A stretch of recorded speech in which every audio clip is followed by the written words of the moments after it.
So, good morning, everyone. You are in the right place if you're curious to understand about condos versus life leases. Oftentimes, as we transition from our family homes, we have a lot of living options, whether it's retirement living, whether it's condo, whether it's just downsizing to a smaller home, whether it's life lease. And it can be a really hard decision to make the decision as to what is right for you. So today we're just going to focus in on two types because this is the common situation I see of older adults going, well, we like the idea of a condo, but we like the idea of a life lease, and we're not sure which to choose. So I'm putting the two of them essentially head to head today, side by side comparison, so that you can truly understand both concepts. And I'm not saying you'll make a decision today by any means, but I'm hoping this will give you a little bit more clarity if one of these options feels like a better fit for you. There is no right answer in any of this, and that's the best part. So for those of you that haven't had a chance to meet me before, my name's Jolyn Hall. I'm an agent with Schmidt Realty Group. So I am a licensed real estate agent, but my background actually started as a registered nurse with home care case managers, as a case manager with home care. And then I moved into seniors housing on management teams, and I've worked non-for-profits as well as for-profits and been part of a management team that opened a new retirement living residence in Edmonton. But about 2 years ago, I started Edmonton 55, which is my own company, to help older adults manage these transitions and questions. And along the way, I also got my real estate license because I really strongly believe that our housing environment sets the tone for our health and wellness as we age. And being in the right home environment really sets the tone. And so today I am putting my real estate hat on for this presentation because we are talking about condos, and it does give me the ability to speak about condos and things along that line. So I'm doing this under my real estate hat today, but also truly understanding 55 plus housing options. So really I help older adults manage housing transitions and options and aging in place, A to Z, kind of all of it. So that's my background. So today, we're going to make sure you fully understand the structure of a condo. We're going to dive into exactly what the structure of a life lease can look like. We're going to go through the benefits and risks of both of them, and I'm going to look at them side by side so that you can really see apples to oranges what the options look like, and a little bit of a discussion on how to make the best decision for you and your circumstances. So let's dive in. So a condo. A condo is strictly a form of ownership. So a condo, or condominium is the long name, can be any setting. Most people, when they hear the word condo, they think of an apartment style building, but that's just one type of condo. That's called a conventional condo. When it's generally a big building, there's individual suites or apartments, and as a whole, you form this ownership piece of it all. And so with condo, there can also be other options. There can be townhouse condos, there can be adult bungalow village that are condos. There can be different duplex complexes that are condos. There are acreages that are condos. So a condo is strictly a form of ownership and many different types of properties in there. So you can look at apartment style condos, you can look at an adult bungalow village, but they're all essentially a condo when they have a communal ownership. When you're in a single family dwelling, you own that land, you own that building. In a condo, you own your suite or home, but the common spaces, driveways, hallways, social rooms, all of those are collectively owned by the condo corporation. So bare lands condo is when land is involved. So you might have a bungalow, duplex, townhouse, and you own a parcel of land and all the structures that are on it. And that's called a bare lands condo. But there's many different types of condos. So we're kind of lumping them all together, whether you're looking at an apartment condo or an adult bungalow condo, all of that's your choice. But just realize it's all encompassing. It means a lot of those options. So life lease. So it's kind of an in-between land. You're not renting, you're not owning. Somebody has signed an agreement that you have exclusive rights to that property, which is usually a suite, for the duration of your life. It is a life lease. So it is more in depth than a rental agreement. But you don't have all the same ownership responsibilities or rights as if you owned it. So most life leases start with an equity payment. So you pay in to get this long lease, and that might be $100,000, $200,000, $300,000, $400,000, $500,000, $600,000. However, they've structured that. You pay that lump sum at the start, and then you still pay a monthly payment.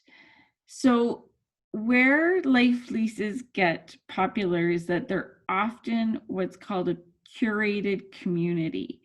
They have a theme, a focus, a demographic, a population that they do focus on. And so generally you're going to find a lot of like-minded individuals there.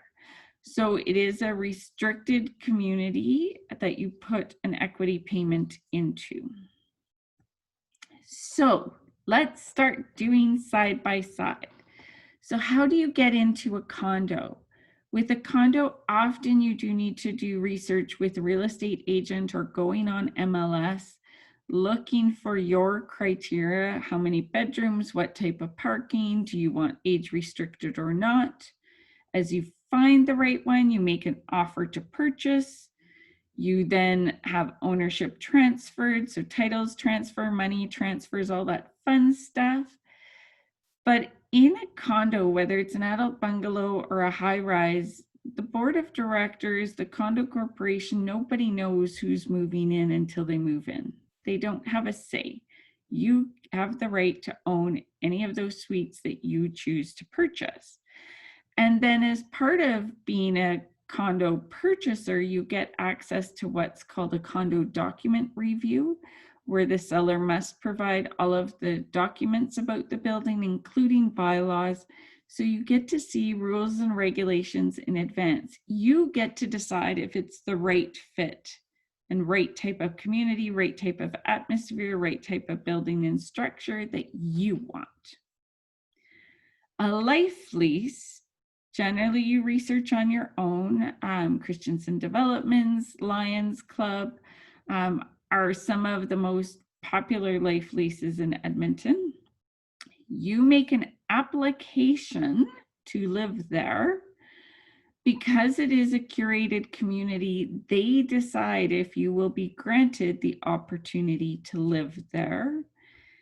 And sometimes they share the rules in advance, and most times you have to ask in advance to what those rules and regulations are. So, sorry, is that flipped forward? So just understand with a condo, you're picking the community for you. In a life lease, you're picking the community, but you need permission to join it. Payments. So a condo, you're responsible for purchase price, legal fees. As part of that purchase, you may do an inspection, you may do a condo document review, and then your monthly condo fees in Edmonton and area are often $150 to $600 a month. And so those include different things, usually reserve fund contribution, common area insurance, might include some cleaning and operating expenses. So all of that's included in your monthly condo fee, and it really depends whether you're bare lands condo, conventional condo, size of your property, amenities and inclusions as to where your fee falls.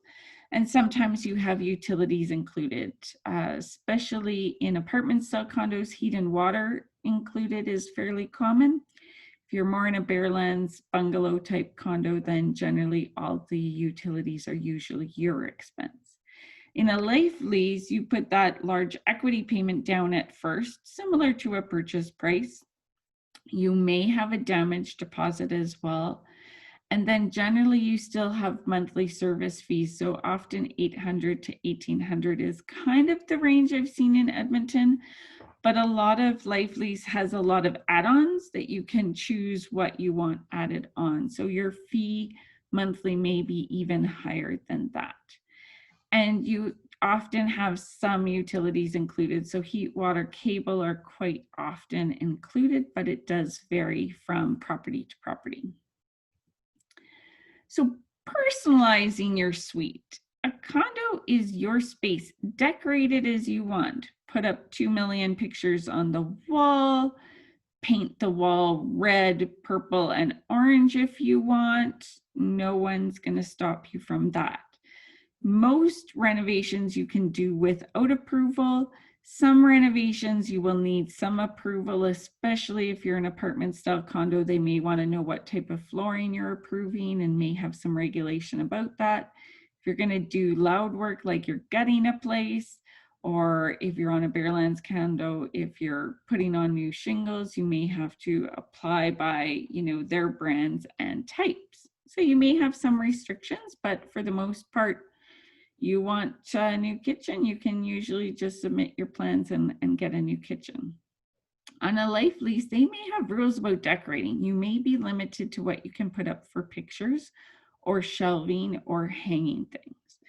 You will probably be able to do very little in terms of renovation. So you might be able to paint, but in terms of changing the flooring, changing the counters, changing cabinets, yes and no. It really is dependent on the contract you have.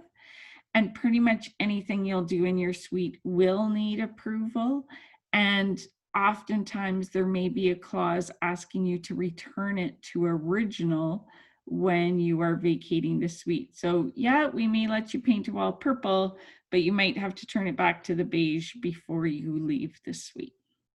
So very different abilities in your level of personalization. And for some people that's important, and for others it's not. In terms of maintenance, a lot of times as we're downsizing from our family homes or other residences, we're trying to find a maintenance-free lifestyle. And so there's definitely some advantages for both condos and life lease in this way. In a condo, generally the exterior, the common areas are all managed by the condo corporation. So you're not having to often worry about siding or vacuuming hallways and things like that in the building. You generally are responsible for maintenance in your suite. So the nice thing is most condos have some preferred vendors where you can bring your own plumber or you can use theirs.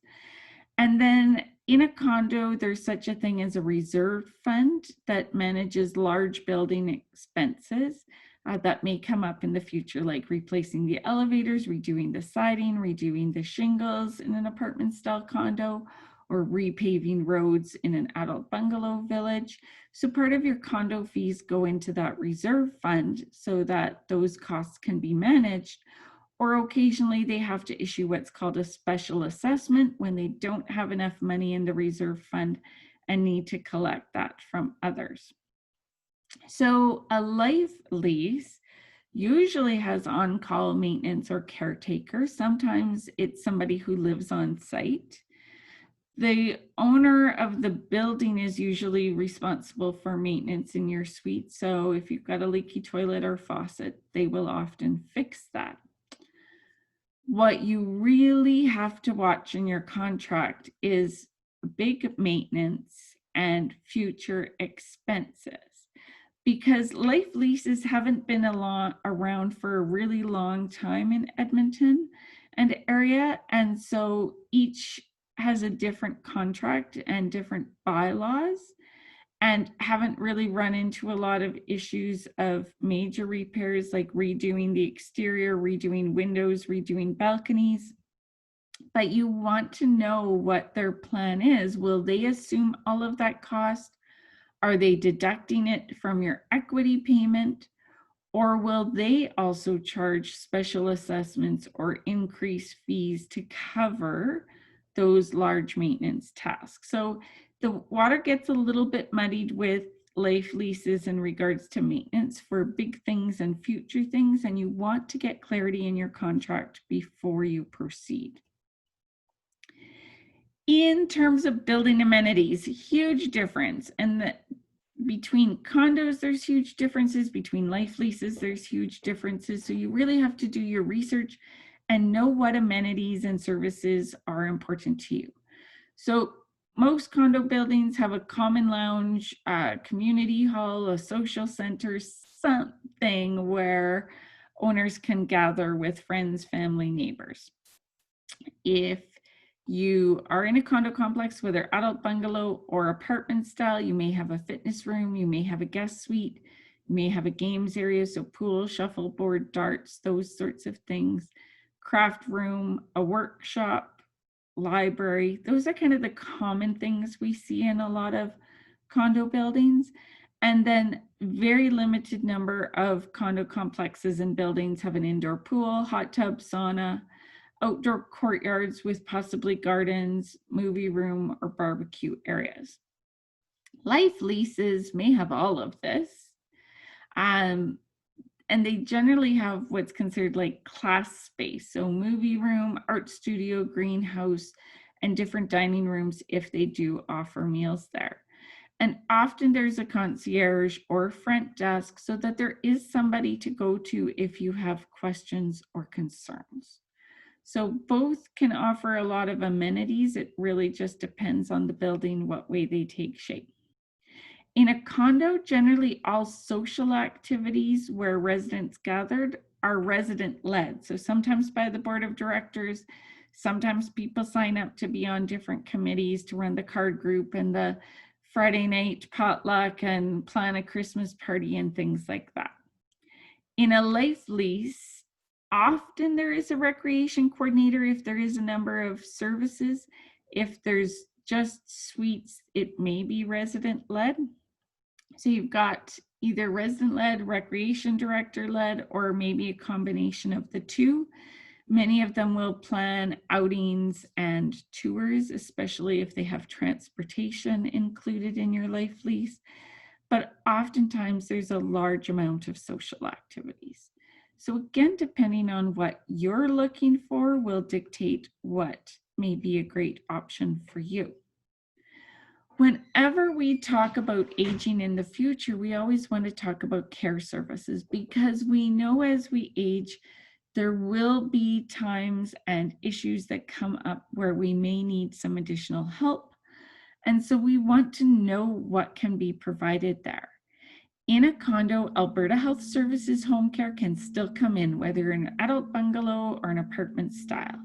And you can still hire private care services above and beyond, whether you need some foot care to trim your toenails, whether you need an optometrist to check your eyes, whether you need physiotherapists, all of those services can come into your condo. In a life lease, Alberta Health Services still provides home care. Often they have in-house private care where you can hire their own staff. So they've already known you, they're there, they're quick, they're handy because they're in the building, they're not traveling. And then sometimes these life leases are part of a greater compound complex where there's different buildings with different services. So sometimes you can get a life lease that has supportive living, assisted living, or memory care attached, meaning that you can move to that different part of the compound as your care needs require it. Now, you've still got a contract with your life lease, so it may take some work to move to those different sections in the compound. But it's important to understand what you can or cannot access directly or which is accessed through Alberta Health Services. So again, quite a few different options for care and meeting your needs as time goes on. value over time. So when you purchase a condo, you leave it when you decide to leave it, either because you've decided to move, to go to retirement living, to move to nursing home, you've passed away. But that's to leave that condo. You can either leave it to somebody else in your family and they can move in as long as, they meet the age requirements, or you can sell it. It is subject to the market. So I know condos have taken a little bit of a hit over the last 4 and 5 years, but generally they appreciate. Generally they gain some value.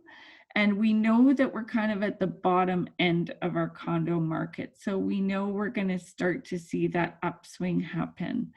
And so those that are investing in condos now, it's a great time because you're getting in at that low point, and then you should appreciate some value over time. The longer you live there, often the more you can appreciate. So your investment, whether it was 200 or 300,000 or 600,000, you might be able to grow that from your condo. A life lease, you do choose when you want to leave it. Again, you want to move to retirement living, you move to nursing home, you pass away. But there's also another caveat in that the operator can ask you to leave. So if they're not happy, if they don't feel you fit in with the community, if your health is failing, they can say, we're pulling back the life lease. Often there is a termination clause in your contract. Frequently what I see in Edmonton is 90 days, so 3 months. So even if you pass away, your family is possibly paying and carrying the cost of that suite for up to 3 months. Whereas when you're in a condo, you could possibly sell it and be out of it in 2 weeks, or it could take many months to sell. And sometimes there's clauses, you just have to really read your contract, where you are responsible for costs until somebody else is found for that suite. And who knows what that timeline could be like. Some life leases do operate on a market style in that they'll sell the suite to somebody else. They still have to apply, they still have to fit the criteria, and they still have to make an equity payment, but the suite is sold on the market. So you might still be subject to the market. It really depends how they manage admissions and terminations in that life lease building. So it's important to understand all parts of your contract because it is detailed. So as we're talking about sort of that termination piece, with a condo, it is capable of appreciation. Generally, you have lower monthly payments over time. So yes, you may have condo fees of $300 a month, but that's much less than $1,200 a month. So what do those costs look like after 5 years in both? Understand and add up those costs. Condo, you can still leave it as part of an inheritance. A life lease, that equity payment you pay $1, $2, $3, $4, $5, $600,000 has an automatic depreciation of often 4 to 8% is what I'm seeing often in contracts right now. And that means that if you move out in a month because your health changed and you can't live there, or your family moved across country and you wanted to follow them, automatically after a month, you've lost that 4 to 8%. You can't gain it back. There is no capability of gaining value or appreciating. So your money just sits, doesn't move up, doesn't move down. Whereas with a condo, if you purchase and you've still got some investments, those investments can continue to grow from the sale of your house or things like that. You may have those higher monthly payments, so you need to calculate what that looks like over 5 years, 10 years, your timeline. Sometimes you can leave that equity payment to family. Sometimes there is a penalty if you pass away and you're not giving 3 months notice. And sometimes there's a chance that family can take over that life lease, but they have to reapply. They can't just transfer title because there is no title. They're essentially saying, you know, I'd like to move into mom's life lease suite and go through that entire process, and they can be told yes or no, and then family could inherit that life lease. So it can get a little bit muddy waters, it can get a little bit complex, and you need to understand that. So figuring out the best option for you starts with research. Go view both options. Look at condos that fit your criteria. Look at life leases that fit your criteria, because you need to understand what you're getting. Condos will often be more space in terms of suite size than a life lease, because with a life lease, you get lots of social space and dining rooms and different spots to entertain and visit with, where you won't always get that in a condo. So sometimes size of suite, getting to see them and see condos and see life leases is going to help you get a sense of that. Review both short-term and long-term options for both. What are your costs after a year? What are your costs after 5 years, after 10 years?